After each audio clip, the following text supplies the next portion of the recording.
from WGTE Public Media in Toledo. This is Storied Ground, a Northwest Ohio history podcast, where we visit our region's many historical sites and markers to rediscover the presence of the past around us in all its wonder, diversity, and complexity. I'm your host, Nick Pavlik.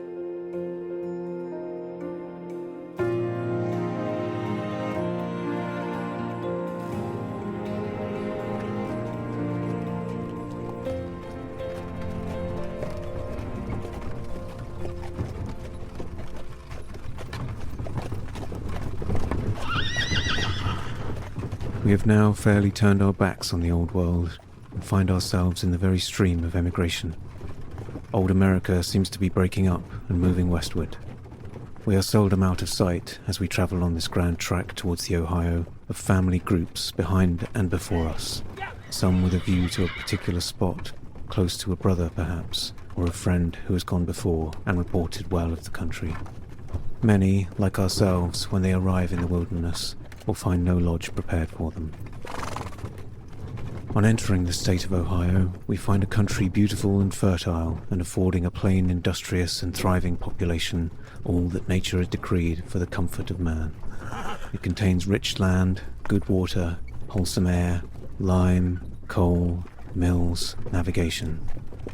It is also fully appropriated and thickly settled, and land is worth from $20 to $30 per acre, an advance of 1,000% in about 10 years. The working farmer, by the amount of capital required in England as a renter, may own and cultivate a much better farm in this country. Thus, the poor man who entered his quarter section of 160 acres 12 years ago and had paid $320 for it at the end of 5, has supported his family during this time and now finds himself worth from $3,000 to $4,000 besides his movable property. Such is the natural progress of an Ohio settler. As we proceed, our astonishment increases at seeing so much done in so short a period. A gentleman, who is now our companion of the way, travelled 12 years ago on this same track. It was then little more than an Indian path through the wilderness, though now it is a string of plantations with but little intermission of uncleared tracts. Morris Birkbeck. In the year 1817, a British Quaker and agriculturalist named Morris Birkbeck, along with his family and several fellow religious idealists, immigrated to the United States, intent on establishing a utopian agricultural community somewhere in the Illinois Territory. As his party traveled westward, Birkbeck kept a journal detailing his experiences of the journey, which he later published under the title Notes on a Journey in America from the Coast of Virginia to the Territory of Illinois. Birkbeck's journal is one of many first-hand migrant accounts that vividly capture the relentless and fervent course of America's westward expansion in the early 19th century, as seemingly unending wagon trains of American settlers pursuing the dream of land ownership that had been out of reach for them in the eastern and southern states, as well as European immigrants seeking the religious freedom, individual liberties, and economic opportunities they had been denied in their home countries, crossed the Appalachians and the Ohio River into the bountiful and verdant country of Ohio, the gateway to America's first western frontier. It was a time fueled by nationalistic fervor, feelings of immense possibility, and the anticipation of unimpeded transformation. Only 5 years before Morris Birkbeck's party set out on their journey, Eastern North America had been set aflame by the outbreak of the War of 1812, as the United States and Great Britain vied once more for imperial dominion on the continent, and a powerful confederacy of indigenous nations under the leadership of the Shawnee warrior Tecumseh allied with the British to defend their ancestral homelands against continued American encroachment, and sought to establish a permanent Indian country along America's western frontier that would forever confine United States territory to the east of the Appalachians. But by 1815, hostilities between the United States and Great Britain had ended. The young American nation had emerged from the war with its territory fully preserved, and Tecumseh lay dead in an unmarked grave, his confederacy defeated, and his dream of a permanent Indian nation shattered. The consequences of the war were utterly devastating for the surviving native peoples on the western frontier, especially those in the Ohio country, including the Delaware, Miami, Odawa, Seneca, Shawnee, and the most venerated of the Ohio tribes, the keepers of the council fire, the Wyandotte. Now in turmoil and depleted on what remained of their Ohio territory, and suffering civil strife over their divided loyalties during the war, the Wyandotte and the other indigenous nations of Ohio now found themselves overrun by an unrelenting flood of westward migration of white settlers, who now viewed the Ohio country as theirs for the taking. In 1817, the same year Morris Birkbeck's party traveled through Ohio on their way to the Illinois Territory, American officials forced the Ohio tribes onto dwindling land reserves in northwest Ohio with the signing of the Treaty of Fort Meigs. For most of the Ohio tribes, the treaty only intensified their deep distrust of the Americans and reinforced their fears that they would never be able to preserve their traditional lifeways so long as they remained in Ohio, and that the only hope for the survival of their people would be to leave Ohio to resettle in the Indian Territory beyond the United States' western borders. But for the Wyandotte, the treaty would end up leading to their renewed prosperity as a nation. On their Grand Reserve in Upper Sandusky, the Wyandotte would create a thriving community that embraced the agrarian ways of their white neighbors while remaining rooted in the ancient customs of their people. They would become among the most educated and wealthiest people in the state of Ohio, and, for a brief time, offer a glimpse of how the Indian policy first set forth by President George Washington, which envisioned a future in which native peoples and American settlers lived peacefully side by side, could have come to fruition. This is part 2 of our 5-part series on the history of the Wyandotte in Ohio, with guest experts Chris Houck of the Wyandotte Nation of Oklahoma. Hello, my friends. My name is Two Paths, is my Wyandotte name. Two Lives. I am Wyandotte, and I'm of the Big Turtle Clan. And renowned Ohio historian Mary Stockwell, author of the book, The Other Trail of Tears, The Removal of the Ohio Indians. I'm a longtime resident of Ohio, and I have a PhD in American history. I was a professor for many years at Lord's University, and I trained with some of the top guys in the American West. So the frontier in the West, to me, is synonymous with America. In part 1 of this series, we learned how the Wyandotte and the other indigenous nations of Ohio came to reside in the Ohio country in the early 18th century, how the American Revolutionary War was in part a battle over possession of the Ohio country, and how the Ohio tribes' fierce resistance against American settlement in their territory after the Revolutionary War nearly defeated the young United States before General Anthony Wayne's victory against the tribes at the Battle of Fallen Timbers and the signing of the Treaty of Greenville that followed, in which the tribes agreed to allow American settlement into nearly 3/4 of the Ohio country and to confine their own settlements to northwest Ohio, which remained designated as Indian Territory. Today, these pivotal events in American and Ohio history have been commemorated with numerous historical markers and monuments erected at the very sites where they took place, such as Fallen Timbers Battlefield Park in Maumee, where markers and interpretive panels situated throughout the park trail relate the story and significance of the battle to visitors, and in Greenville, Ohio, where several markers near where Fort Greenville once stood tell of how the historic treaty signed within its walls opened much of Ohio to American settlement, precipitated Ohio's statehood in 1803, and ultimately advanced the formation of the present-day United States. But most of these markers are conspicuously silent on a critical question underpinning these events that it is imperative we understand if we are to truly appreciate the magnitude of their historical significance. What became of Ohio's native peoples after the signing of the Treaty of Greenville? While it is generally known that the Indian Removal Act of 1830 eventually resulted in the forced removal of the Ohio tribes to Indian Territory in present-day Kansas and Oklahoma, the story of the nearly half-century after the signing of the Treaty of Greenville, during which the tribes continued to live alongside American settlers in Ohio, remains relatively obscured. It is this story that we will explore with Chris Hauk and Mary Stockwell in parts 2 through 4 of our series on the history of the Wyandotte in Ohio. Perhaps no native nation more compellingly captures the complexities, contradictions, and tragedies underlying this tumultuous transitional chapter in Ohio history than the Wyandotte, the last of the tribes to leave Ohio in 1843, by which time they had become an integral part of American life in Upper Sandusky and had become among the most prosperous people in the state of Ohio. Through the prism of the Wyandotte story, we can glimpse into the astounding ingenuity and resilience of the Ohio tribes, as well as the divergent paths they took and their determination to preserve their tribal cultures and identities, while adapting to the existential challenges brought on by the unrelenting pace of change on the Ohio frontier in the 18th and 19th centuries. Ohio, everything changed. All this happened in 100 years between 1730 and 1843. A lot changed, everything.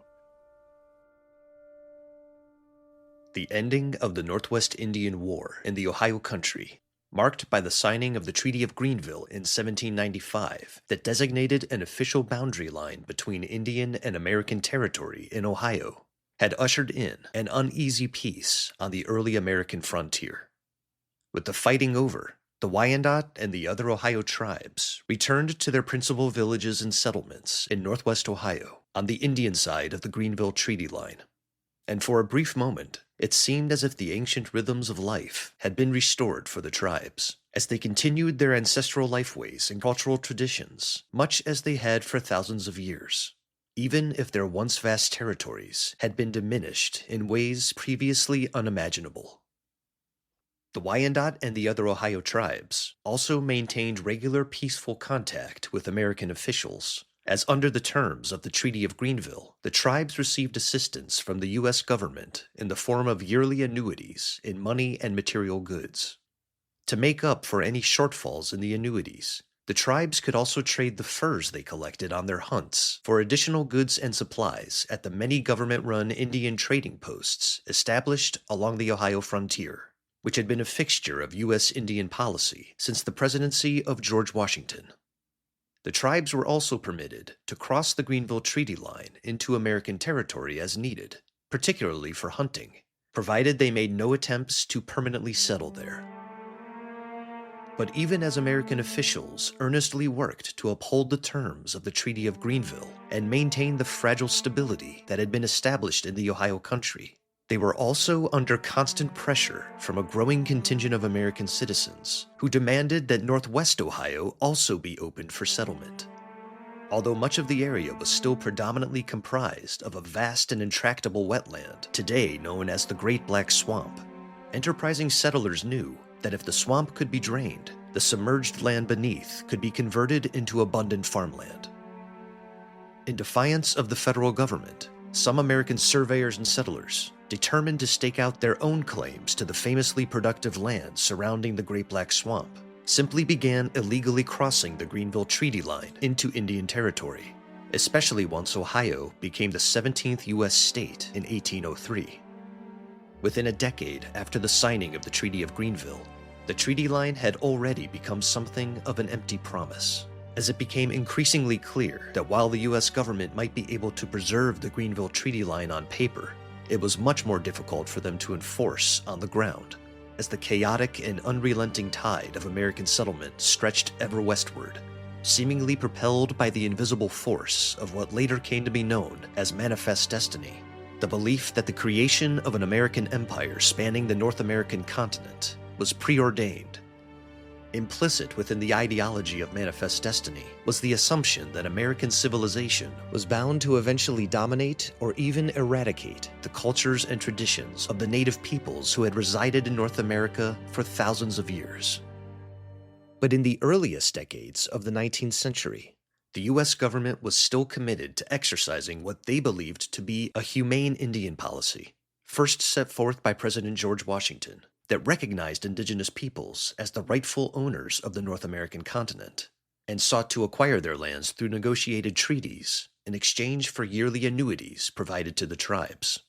At the time, it was thought that this policy would inevitably lead to Native peoples being incorporated into the American experiment, and to the eventual merging of white and Native peoples under one shared national identity. As American surveyors and settlers continued to encroach onto Indian territory following the Treaty of Greenville, American officials, determined to prevent further violence between white settlers and Native peoples on the western frontier, came to the Wyandotte and other Indian nations of Ohio, as well as the tribes of the Michigan and Indiana territories, to negotiate additional land cessions that would, they hoped, achieve the dual aim of shielding the tribes from the aggression of white settlers, while also expanding U.S. territory. The tribes, upholding the promises they had made at the Treaty of Greenville to never again take up arms against the United States, and also fearing further eruptions of violence if they refused, were left with little choice but to agree to the land cessions. This resulted in the signing of additional treaties at Fort Industry in present-day Toledo in 1805, at Detroit and Brownstown in the Michigan Territory in 1807 and 1808, and at Grouseland, Vincennes, and Fort Wayne in the Indiana Territory between 1803 and 1809, in which the Wyandotte and several other Indian nations, among them the Chippewa, Delaware, Kickapoo, Odawa, Miami, Muncie, Potawatomi, Seneca, Shawnee, and Waya peoples, collectively ceded millions of additional acres to the United States in exchange for more annuities, and under terms comparable to those in the Treaty of Greenville. Hopefully, the tribes reasoned, assenting to these additional treaties would insulate them from the unremitting flood of American settlement that seemed to inch closer to them every day. But even this wasn't enough. In Ohio, it seemed that no matter what concessions the Wyandotte and the other tribes made, it would not satisfy the insatiable multitudes of American settlers who seemed intent on surrounding them and demanding still more, in clear violation of the treaties of Greenville and Fort Industry.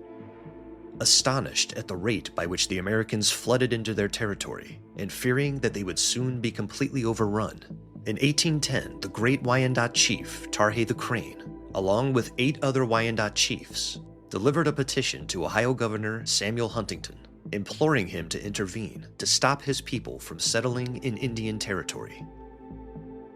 Father, we the chiefs and women your children salute you, and we take this opportunity to let you know that some of your people have encroached upon our lands, and it is probable that you've heard nothing about it. They have been surveying and measuring out lands on this side of the line, and now, Father, we apply to you for assistance. We understand that you're appointed to govern, rule, and correct the people of this state. You remember the Treaty of Peace concluded at Greenville, that we should consider the United States people as our father, and we to be considered by them as their children, and we hope that the Great Spirit will keep this good peace in our hearts. Our father told us at the treaty that those of his people living near us should see and take care that no person or persons should meddle with or encroach upon our lands. And Father told us that his people are a very greedy people, and that if a trader would come looking at the land and ask for a little to plant on, our Father told us to tell them no. And if anyone came to trade without license, we should let our Father know of it. We understand that you are to take care of your people to the line, and if they transgress, you are to correct them. Father, we would wish you to send out papers with orders upon them for those people not to encroach upon us, to show and convince the people that this is contrary to the law to meddle, settle, or survey land over the line. Father, we your children salute you with our compliments, and may the Great Spirit bless and assist our Father, and we his children, that we may live together in peace. The protests of the Wyandotte did little to curtail the advancing encroachment of American settlers onto Indian lands in northwest Ohio. It was in the midst of this crisis that a young, magnetic Shawnee warrior named Tecumseh, guided by the prophetic visions of his younger brother, Tenskwatawa, who would come to be known simply as the Prophet, began making impassioned appeals to the many Indian nations across the western frontier, calling for united armed resistance against the continuing American invasion of their territories. If they were to preserve the cultures and sovereignty of their peoples, Tecumseh asserted, the Indians must think of themselves as one people, not separate tribes, and form a mighty confederation of warriors that would send American settlers fleeing back across the Appalachians and secure a permanent Indian homeland on the western frontier. Several thousand Indian warriors from tribes across the frontier joined in Tecumseh's campaign, and soon the frontier was engulfed once more in bloodshed as Tecumseh's confederation began launching deadly attacks on American settlements. This eruption of violence on the American frontier would lead in large part to the War of 1812. To me, if you want to explain the War of 1812 in the West, just say Tecumseh. Tecumseh, this young warrior, last to leave the battlefield at Fallen Timbers, he never accepts the Treaty of Greenville. So between 1805, 1810, he puts together this huge confederation, all the northern tribes, some of the southern tribes he's going to get. And he says the Ohio country belongs to us, our nation state. I'm going to launch a massacre on one day and wipe you guys out, and you'll flee back to the Appalachians, back to the East Coast. This country will be ours. So his confederation leads in great measure to the War of 1812.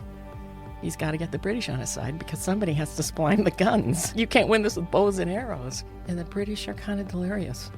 This might clinch that Canadian border all the way to the Ohio River.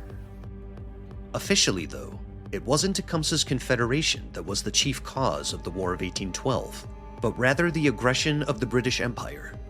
With the Napoleonic Wars raging in Europe, the British had imposed a blockade of all ships bound for the European continent, in the course of which they seized hundreds of American ships on the Atlantic Ocean and impressed thousands of American sailors into the service of the Royal Navy, deeming them to have been born subjects of the British king.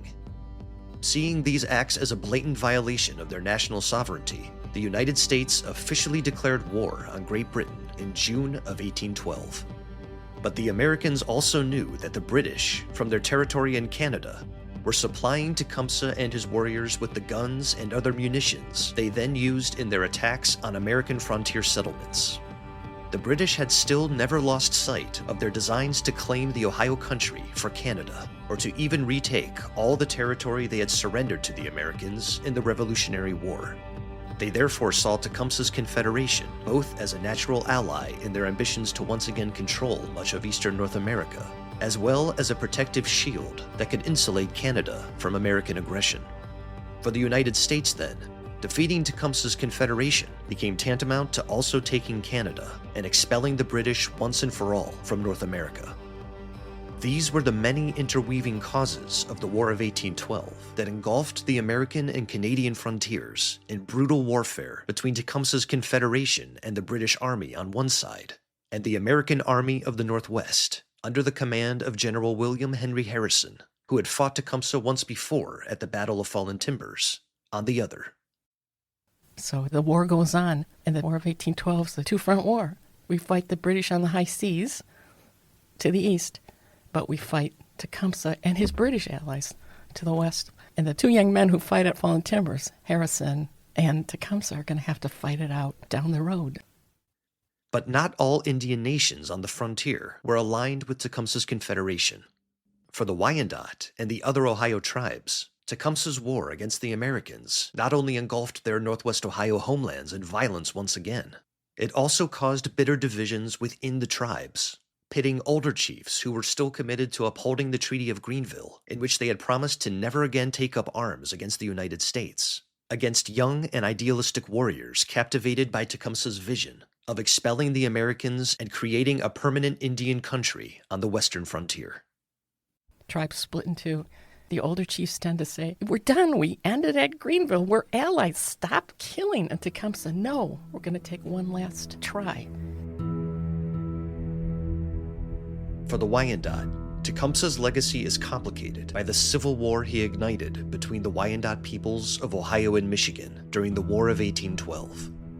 The great elder Wyandotte chief Tarhe the Crane exerted his influence to largely keep the Ohio Wyandotte on the side of the United States, and upon the outbreak of the war, he sent a young Wyandotte chief named Between the Logs to an intertribal council in Brownstown, Michigan, to deliver his speech entreating the tribes not to ensure their own destruction by siding with Tecumseh.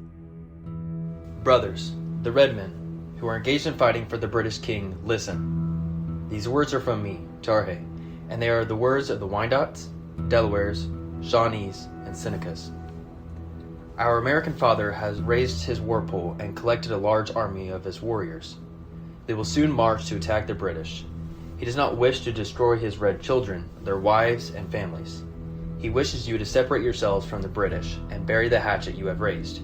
He will be merciful to you. You can then return to your own lands and hunt the game as you formerly did. I request you to consider the situation and act wisely in this important matter, and not destroy your own people.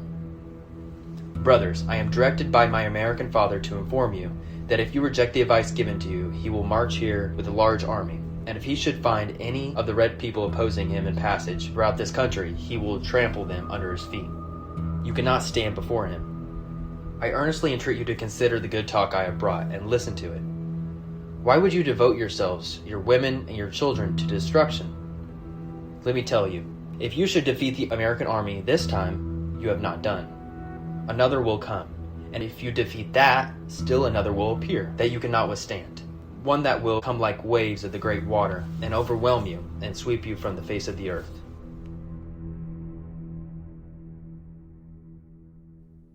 But in the end, Tarhe was not able to persuade the Wyandottes still living in Michigan, who, under the leadership of Chief Roundhead, sided with Tecumseh.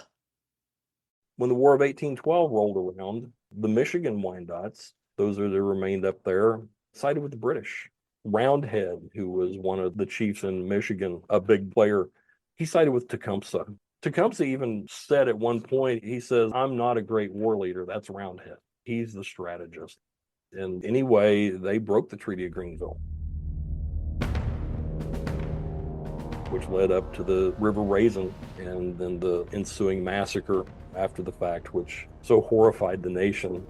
But those were the Michigan Wyandottes. And Tarhe and the Ohio Wyandottes sided with the Americans because they'd signed an agreement. The River Raisin Massacre, in which warriors of the Michigan Wyandotte and other tribes of Tecumseh's Confederation slaughtered American soldiers who had been captured during the Battle of the River Raisin near Monroe, Michigan, occurred in January of 1813, just as the tide in the war began to turn against Tecumseh and the British. While in the months following the outbreak of the war, they had successfully beaten back American attacks on Canadian territory and taken a number of American military forts on the western frontier. In 1813, the Americans began successfully repelling their incursions, and after Commodore Oliver Hazard Perry's victory in the Battle of Lake Erie in September 1813, Tecumseh's Confederation and the British were forced to retreat back into Canada, with William Henry Harrison's army in pursuit. In October 1813, the Americans achieved a critical victory at the Battle of the Thames in Upper Canada, during which Tecumseh was killed. Eventually, as the War of 1812 progressed in the Old Northwest, we ended up in Upper Canada around Moravian Town with the Battle of the Thames, where Tecumseh and Roundhead were both killed. The British suffered further defeats in 1814. In July of that year, William Henry Harrison and Lewis Cass, governor of the Michigan Territory, met in Greenville, Ohio, with many of the tribes of Tecumseh's Confederation to negotiate what would come to be known as the Second Treaty of Greenville, in which the tribes agreed to not only end all hostilities with the United States, but to side with the Americans in any fighting that continued along the western frontier. And in the South, an American militia under Colonel Andrew Jackson, along with the Indian warriors of the Lower Creek and Cherokee, who had allied with the U.S., defeated the Upper Creeks, who had allied with Tecumseh, and beat back British attempts to capture territory in Florida and Alabama. In the Treaty of Fort Jackson that followed in 1814, the Creeks were forced to cede 23 million acres of their land to the United States. Even though the British managed to capture and set fire to Washington, D.C. in late August 1814, just weeks after the Treaty of Fort Jackson, subsequent American victories at the battles of Baltimore and Plattsburgh in September successfully expelled the British from the northern states and forced them back into Canada. 1812, Tecumseh wins everything. 1813, William Henry Harrison defeats him. Tecumseh dies. 1814, Andrew Jackson defeats Tecumseh's allies in the South. And the United States I believe, wins the War of 1812. Even as the American capital burned and battles continued to rage on American soil, American and British officials had begun meeting in Ghent, Belgium in August 1814 to begin the long process of negotiating an end to the War of 1812. It was clear that neither the United States nor Great Britain had truly gained an upper hand in the war, with neither side having yet taken any new territory. For the Americans, though, the death of Tecumseh and the defeat of his confederation ensured that the threat of a permanent Indian country, preventing continued U.S. westward expansion beyond the Appalachians, had been extinguished. The peace negotiations between the British and the Americans finally culminated in the Treaty of Ghent, in which both nations agreed to permanently end hostilities on the North American continent and to define and permanently preserve the boundaries between Canada and the United States. The treaty was signed in December of 1814 and received in Washington, D.C. in February 1815, when a humbled American president, James Madison, officially declared the end of the War of 1812. James Madison, his launching us into that war almost lost the Western country. And I sometimes think he was a bit arrogant when he went into the War of 1812, like, oh, this is going to be over quickly, because he almost saw the entire western half of the U.S. broken off and handed back to Great Britain.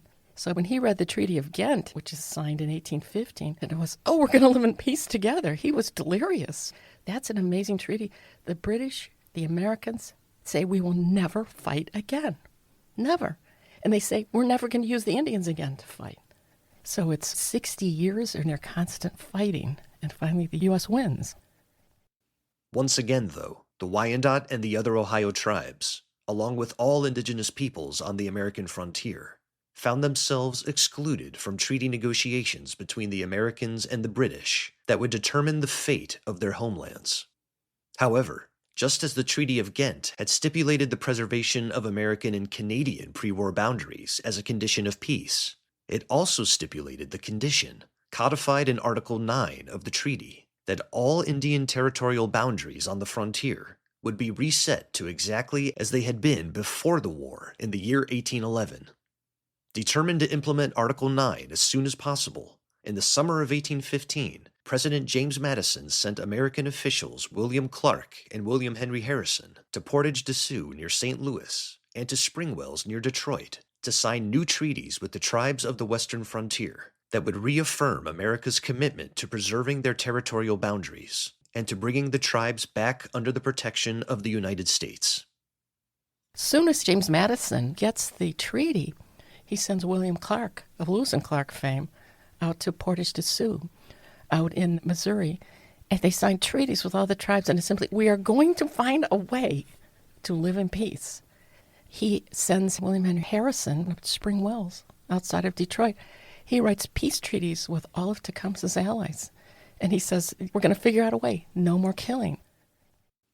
At the council at Springwells, the Wyandotte chief Tarhay the Crane delivered a message on behalf of the Ohio tribes, who had largely remained loyal to the United States during the war, to the chiefs of the many tribes who had sided with Tecumseh, calling for the healing of the divisions that the war had created among their peoples, and urging the restoration of peace with the Americans.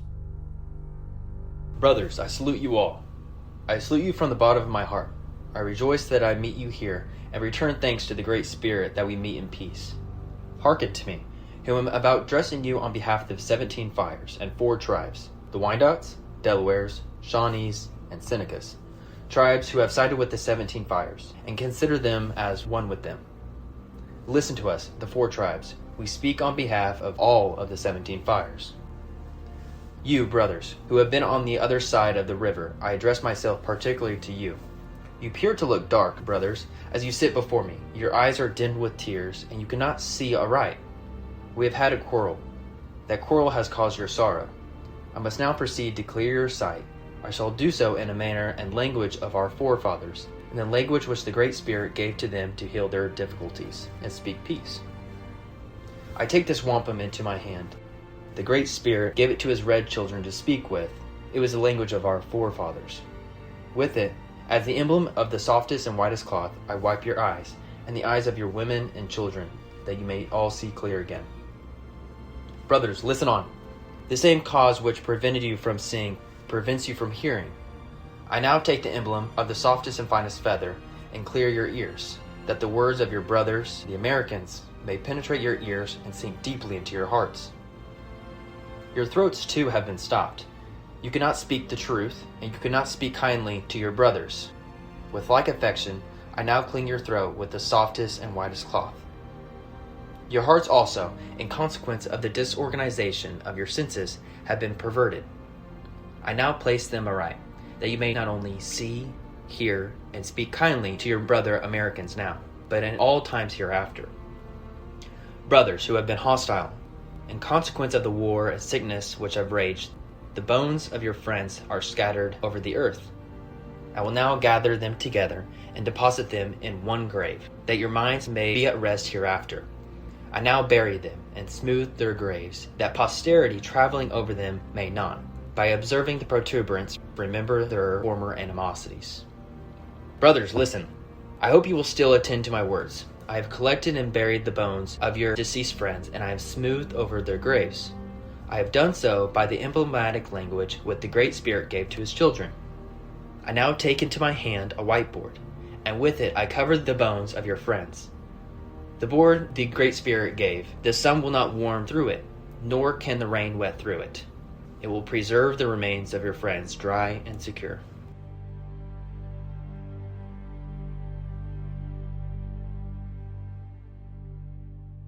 And finally, all of the chiefs, whether they were for or against Tecumseh, say, it's over. This endless fighting is over. We got to figure out a way to live together. The time of war is over once the War of 1812 ends. And now the attitude of the government has to be, still, how do we figure out how to live together? It's the president who sets the policy with his Secretary of War, starting from Washington. It's we fight if we have to, but we've got to, when the war is over, forgive and forget.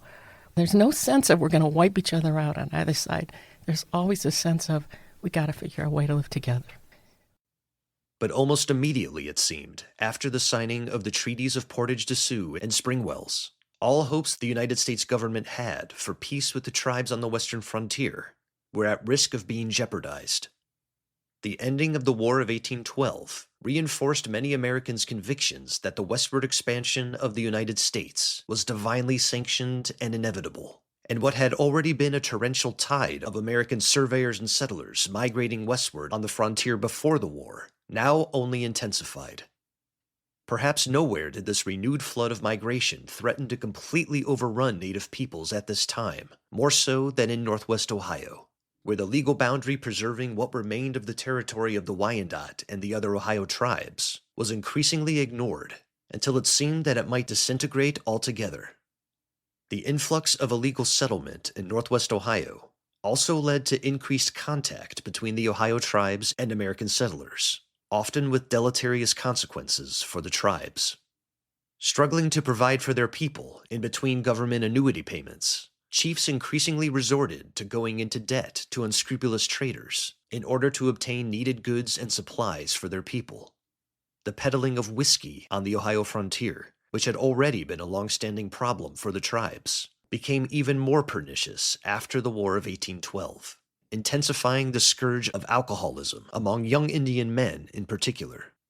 And the occurrence of random acts of violence and thievery committed against Native peoples by land-hungry settlers was becoming more common. American officials witnessing this assault on the Ohio Indians were becoming increasingly alarmed that it was no longer just the tribe's territory that was at risk of disappearing, but their very existence and survival as a people.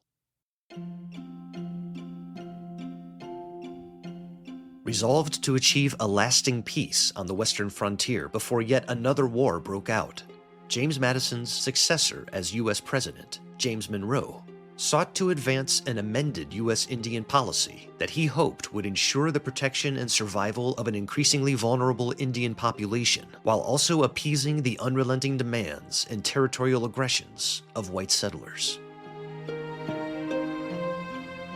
Much like that of his predecessors, Monroe's Indian policy sought to purchase land from the tribes through negotiated treaties and annuities. but it also applied the Land Ordinance of 1785 to carve out permanent reserves where the Indians could live within the broader territories they ceded to the United States. Knowing of the dire situation facing the Ohio tribes, Monroe looked to Northwest Ohio as the initial proving ground where his new Indian policy could be implemented. And James Monroe, a forgotten president, I've come to really admire. James Monroe is the president who says, back to Washington, we've had a good Indian policy. We're trying to be humane. Yes, we're going to buy land and we're going to give annuities and we're going to trade and live in peace. But when we write these treaties, we never tell the Indians where can they live. We just assume the West is so big they'll find a place. And he said, why don't we start putting in actual reserves? There's an actual attempt to figure out, maybe in Ohio, we've got some time to figure out a way where we can all live together before another war would break out. Monroe's Indian policy was officially put into effect in September of 1817, when American commissioners Duncan MacArthur and Lewis Cass convened a council with the Wyandotte and the other Ohio tribes at Fort Meigs in present-day Perrysburg to negotiate what would come to be known as the Treaty of Fort Meigs, or the actual title is the Treaty at the Foot of the Rapids. That's what it was always called. The experiment is here at Fort Meigs. In 1817, thousands of Indians are called together with American negotiators, and the United States is buying most of Northwest Ohio. But they take the Land Ordinance of 1785, this grid system that you can see from the air when you look, this is how we survey and sell the West, and they say, where are the tribes living right now? Well, the Ottawa are in what's East Toledo, and they're down the Maumee River. The Shawnee are down around Wapakoneta. The Wyandotte are along the Upper Sandusky. The Seneca, Lower Sandusky, some Delaware. So that treaty actually draws out reserves where the tribes are going to live. But for the Wyandotte and the other Ohio tribes, the lead-up to the Treaty of Fort Meigs negotiations was charged with anguish and trepidation. They knew that this treaty was different from previous ones they had signed. This time, the Americans were not simply wanting to purchase yet more land from them. They were also demanding that they live like them, by permanently confining themselves onto small plots of land where they would be forced to adopt the agrarian landholding ways of the white man to sustain themselves. They knew that signing this treaty would usher in a fateful and irrevocable change for their people, from which there could be no return to living in accordance with the rhythms of the ancient lifeways of their ancestors. And yet, they also knew that if they wished to remain in Ohio as culturally distinct peoples, and to preserve what remained of their tribal sovereignty, they likely had no choice but to sign the treaty. John Johnston, the U.S. Indian agent in Ohio, who had been tasked with gathering and bringing the Wyandotte and the other Ohio tribes to Fort Meigs for the treaty negotiations, recalled in his memoirs how unnerved and apprehensive the tribes were in their preparations for the proceedings. In 1817, I was charged by Governor Cass with the management of the Ohio and the Indiana Indians in bringing them to the Treaty of the Miami Rapids. I collected 7,000 with which we moved to the treaty ground. In a few days, the whole were assembled at our encampment, a grand council held. The result was that they did not intend on leaving that place until they made a sacrifice to the Great Spirit. I urged in the council to omit this on the present occasion, that we were then behind our time several days, that we were suffering for want of provisions, that the commissioners of the United States were anxiously waiting for us, as no business could be done before our arrival, that plenty awaited us the moment we reached the treaty ground. The council decided that the Indians could not leave the spot until they sacrificed, and requested me to write to the governor their determination, and to ask for some things which they needed to complete their arrangements for the sacrifice, namely tobacco and some white muslin to dress the priests. We wanted flour, meat, and salt for provisioning our party, all of which I wrote for. The commissioners, on the receipt of my communication, were indignant at the delay. They would send us nothing but the provisions, writing me positive orders to bring the Indians on immediately, that they could not wait the delay of their sacrifice. The chiefs were called together, The commissioner's letter read and explained, to which they instantly replied that they could not and would not go to the treaty ground until after they sacrificed, that the Great Spirit would not aid them, and that if they were not indulged in doing what they had always been accustomed to do on entering on any important business, they would forthwith return home. The result was communicated to the commissioners, with an earnest request that the Indians be indulged in what they believed to be a conscientious duty, that the articles wanted might be sent up, and that I would hurry the arrangement. The commissioners finally assented to my request and forwarded the articles ordered. The Indians held their sacrifice, after which we proceeded in a body to the treaty. We remained on the ground 6 weeks. We procured a large cession of country, and all of us white men connected with the service, elated with our success. All northwestern Ohio was at this time ceded to the United States.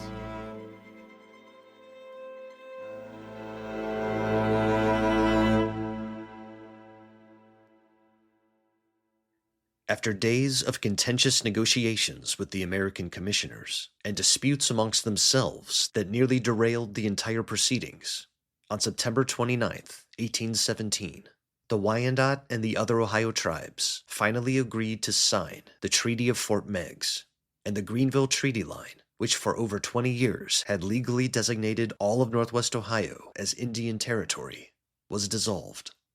Now all that remained of Indian land in Northwest Ohio were the small township reserves on which the tribes had just agreed to permanently settle.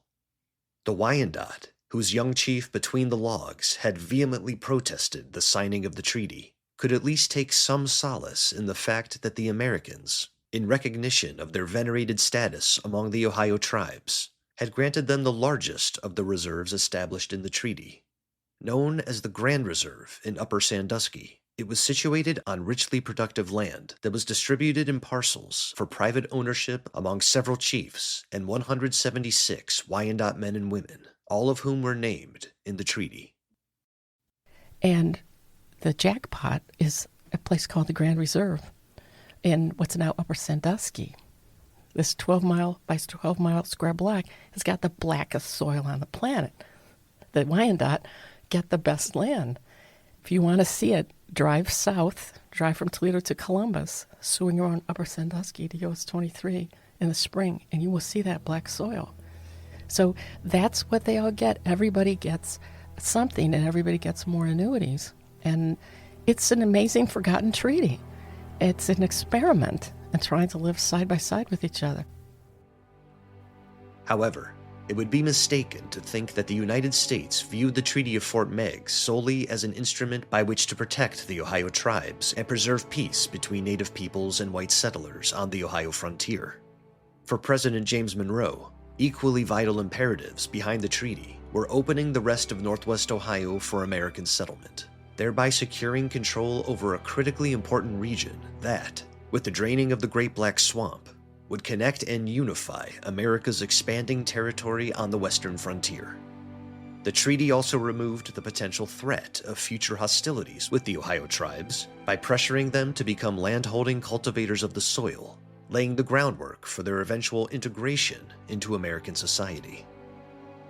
From several of the Indian tribes inhabiting the country bordering on Lake Erie, purchases have been made of lands on conditions very favorable to the United States and, as it is presumed, not less so to the tribes themselves. By these purchases, the Indian title, with moderate reservations, has been extinguished to the whole of the land within the limits of the state of Ohio and to a part of that in the Michigan Territory and of the state of Indiana.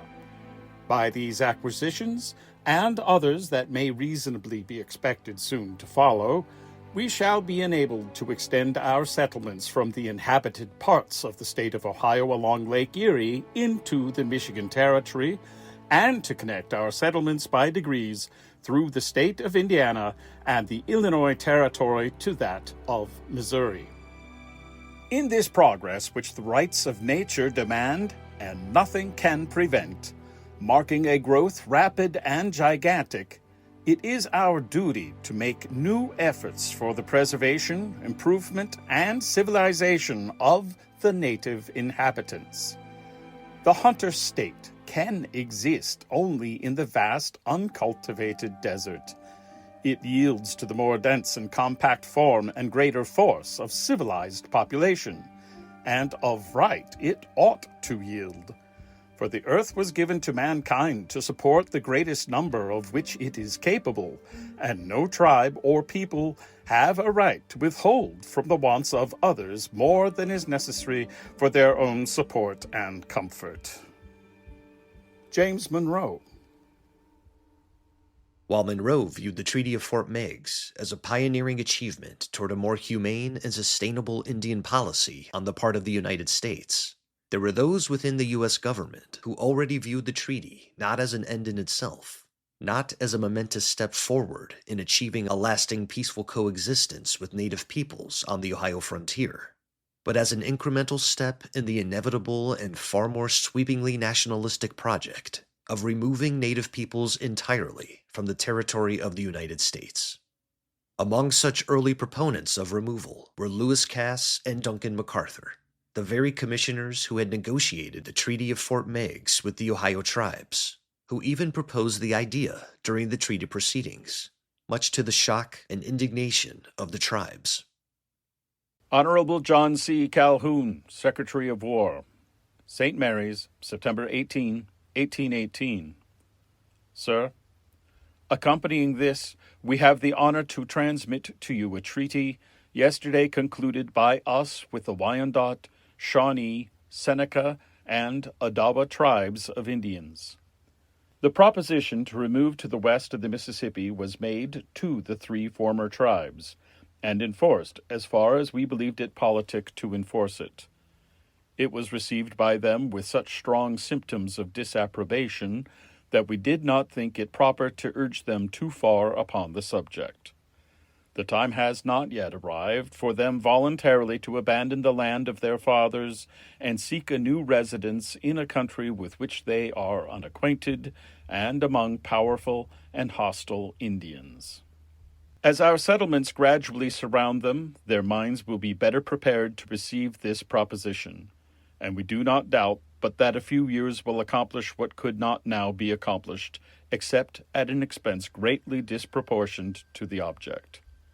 The treaty now concluded requires few observations from us. We trust all its stipulations will be found in strict conformity with our instructions. Lewis Cass, Duncan MacArthur. While James Monroe's administration celebrated the Treaty of Fort Meigs, for the Wyandotte and the other Ohio tribes, it was utterly devastating. They knew that in signing the treaty, they had just given up their freedom in Northwest Ohio and severed their connection to the ancient lifeways of their ancestors. For them, the treaty was only one more in a long line of broken promises made to them by the Americans. What reason did they have to believe that this treaty was any different, and that it would somehow keep the U.S. government from eventually returning and demanding that they give up even the marginal reserves that were now all that remained of their Ohio homelands? It reduced us down to specks of land. That was really a pretty devastating treaty. What are you going to do? You either go along because you can't fight, because we're upholding the Treaty of Greenville. We're not going to fight you. The Wyandottes have signed, if I remember, about 19 treaties with the United States government, and every single one was broken. But all the way back to 1795, we've held up our end of at least that treaty. So we ended up getting cut down further and further and further. If you look at the maps of what we had after the Treaty of Fort Meigs, it's horrible. It took all this land, even though we'd been reduced, it just took it all away. I believe we were still able to hunt and things like that, but that was about it. We weren't allowed much. The greatest opposition was experienced from the Wyandottes, who by the cession were cut off from the lakeshore and placed 60 miles interior. They reserved a spot of 160 acres on Sandusky Bay for a camping place in their occasional journeys to visit their friends in Canada. The attachment of the Wyandottes was ardent for their native country. The night they agreed to give it up, many of the chiefs shed tears. John Johnston.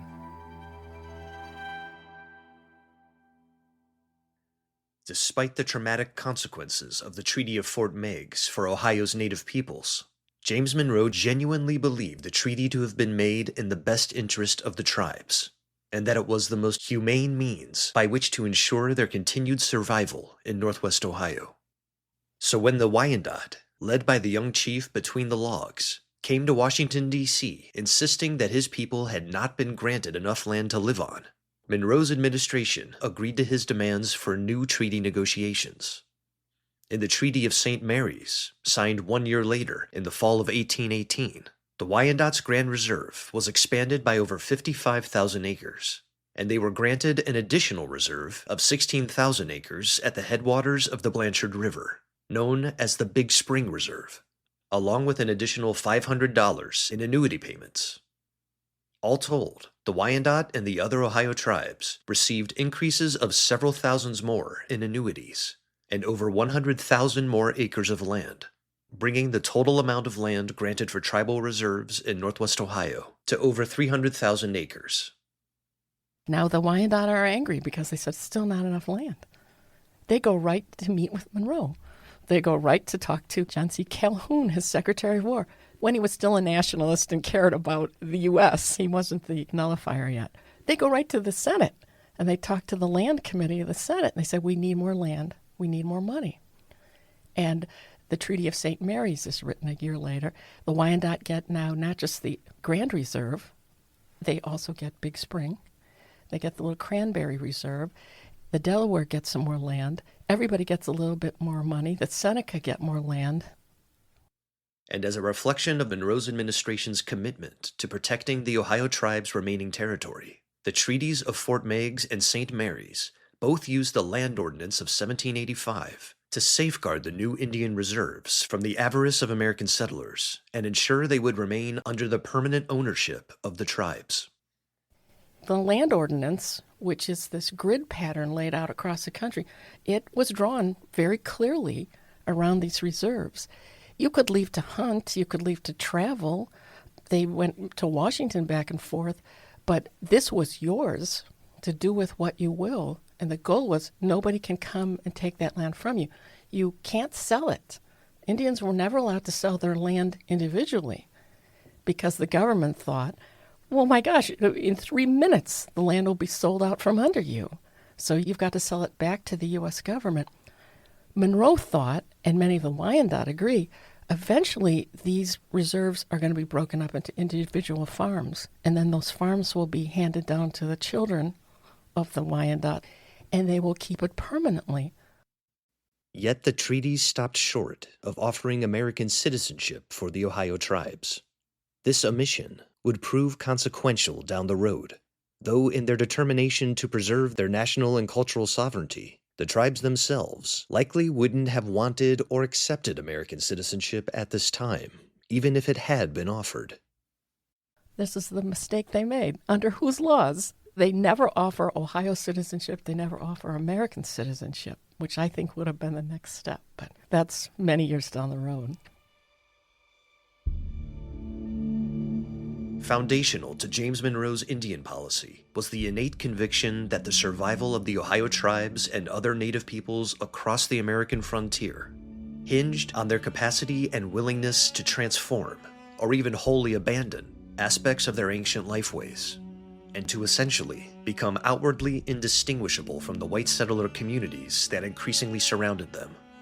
In other words, the tribes must conform to American understandings of what constituted a, quote, civilized people. They may be able to hold on to their languages, stories, rituals, ceremonies, and perhaps even their systems of government. But what were once collectively cultivated tribal lands must be converted into permanent patchworks of privately held farms.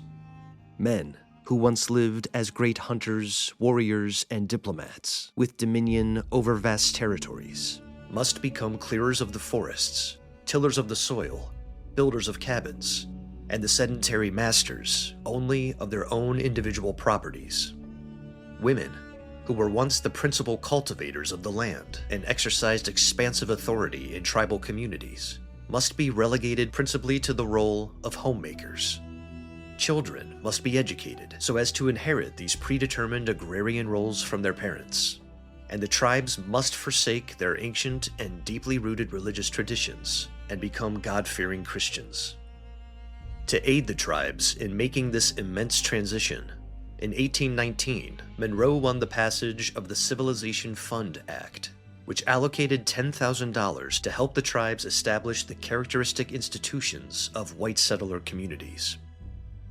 There's a sense, though, Monroe is saying, it's not just the wars are over, the way you guys used to live is over. You're going to need to settle down in permanent towns. You're already commercial hunters. Now commercial farming begins, and we'll do anything we can to help. He set aside $10,000. He got it from Congress. It was called the Civilization Act. And the idea is, if any tribe needs anything, do you need a doctors? Do you need schools? Do you need churches? Whatever you want built, come and ask us for that. And we will help you make this transition. Today, we can clearly see the Treaty of Fort Meigs as having inflicted yet further trauma upon the Ohio tribes by forcing them to abandon the ancient patterns by which they had structured their societies and sustained themselves as a people, and being yet another in a long line of treaties with indigenous peoples that the United States was bound to eventually betray.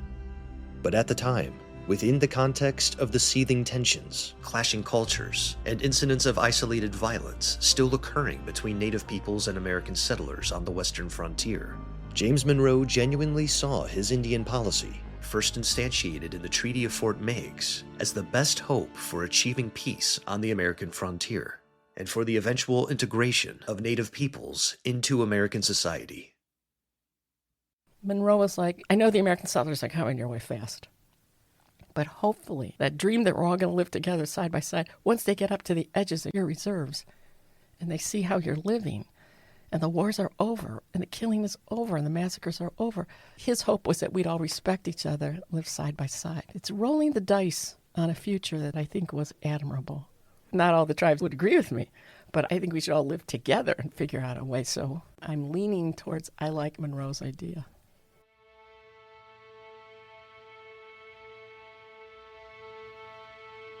As we'll learn in Part 3 of this series, the period surrounding the end of the War of 1812 and the signing of the Treaty of Fort Meigs is remembered as a time of incalculable hardship for the Wyandotte, as many young Indian warriors, finding themselves broken and dispirited by an unraveling post-war world that seemed utterly determined to destroy so much of what had endowed their lives with meaning, succumb to alcohol addiction. Whiskey was always terrible on the frontier, but it got really worse with the defeat of Tecumseh. Very terrible after the War of 1812. A devastating war for the tribes. I don't think we historians have captured it yet. And that really broke, I think, Native American men, especially throughout Ohio and the Ohio country. But the fortunes of the Wyandotte begin to turn with the arrival of a young Methodist minister named John Stewart on their Grand Reserve in Upper Sandusky. It was a young man by the name of John Stewart. His parents were freed slaves. This young man converted to Methodism around 1815. He sets up a little shed and he starts preaching about Christianity. And the tribes come and he teaches them the Methodist faith.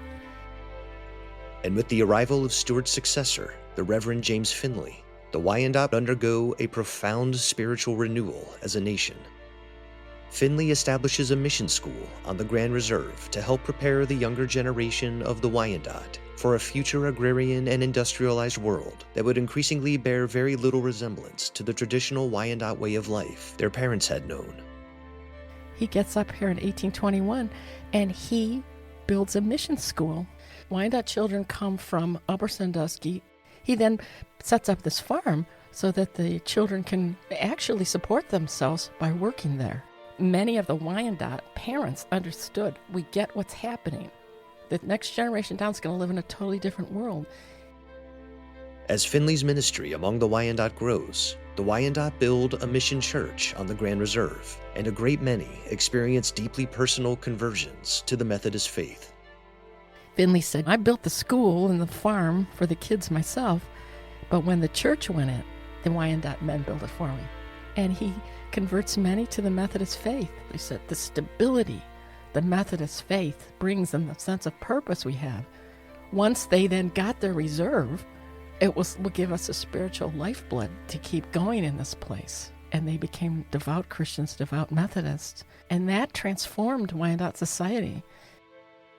The Wyandotte's renewed spiritual foundation then enables them to even further transform their society, as they eventually become among the wealthiest and most prosperous people in the state of Ohio, and forge deep bonds of friendship and kinship with their white neighbors. For a brief historical moment, the remarkable success of the Wyandotte on their Grand Reserve seems to bear out the hopeful vision of James Monroe's Indian policy, instantiated in the Treaty of Fort Meigs. Overnight, they become a truly prosperous farming community that would be the envy of any farming community west of the Appalachians. The farms and the orchards, there were professionals, doctors, lawyers. They were so wealthy, and they were few in numbers. There were only about 800. So a lot of these farm owners among the Wyandotte, they would hire either sharecroppers, they had hired day workers, they'd hire farm laborers. There was a lot of intermarriage, too. We were part of the community. We're prosperous here. At least half of the tribe and many of their greatest leaders embrace this change. They say, this is tremendous. We will take the next step. There's a tiny time where the experiment seems to be working. But once prominent members of the Seneca and the Shawnee, who had remained deeply unhappy with their confinement on land reserves in northwest Ohio, begin to insist that the U.S. government send their people to lands west of the Mississippi, certain American officials who had long been in favor of Indian removal seized the opportunity to portray this as proof of the failure of the Treaty of Fort Meigs and to renew intensified debate over the question of Indian removal in Washington, D.C. As growing contingents of the U.S. government begin to call for Indian removal, James Monroe surrenders to the changing political tides and abandons his Indian policy, and with it the experiment enacted in the Treaty of Fort Meigs. The first cries for Indian removal, this is what surprised me, comes from the tribes themselves. Mainly the Shawnee and mainly the Seneca are saying, we don't want this blended life. We want to be free. Imagine being Monroe. After 8 years, you think your experiment is working, and he abandoned his own policy. And the election of Andrew Jackson to the presidency in 1828 sets into motion the course of events that would culminate in the Indian Removal Act of 1830, by which Indian removal would become the official policy of the United States government, betraying the promises of the Treaty of Fort Meigs and threatening to unravel everything the Wyandotte had accomplished on their Grand Reserve. Jackson becomes president, and I want these tens of millions of acres opened up for the people that I represent, the common man and his family and his children. So that's the argument he's making. And he made his great nationalist argument, too, which is I cannot tolerate having these small settlements. I can't have non-American nations within our nation. If you want to continue being a tribe, you go west, and that will become the foundation of the Indian Removal Act.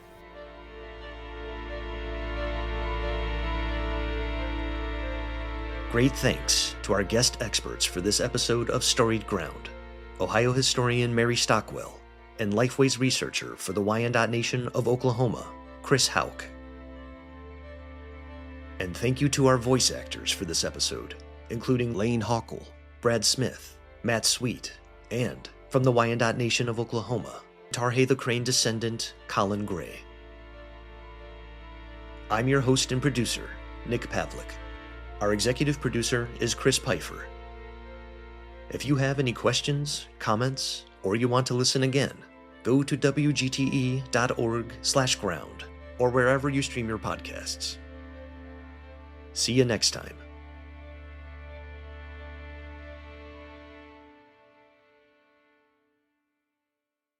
WGTE. Voices around us.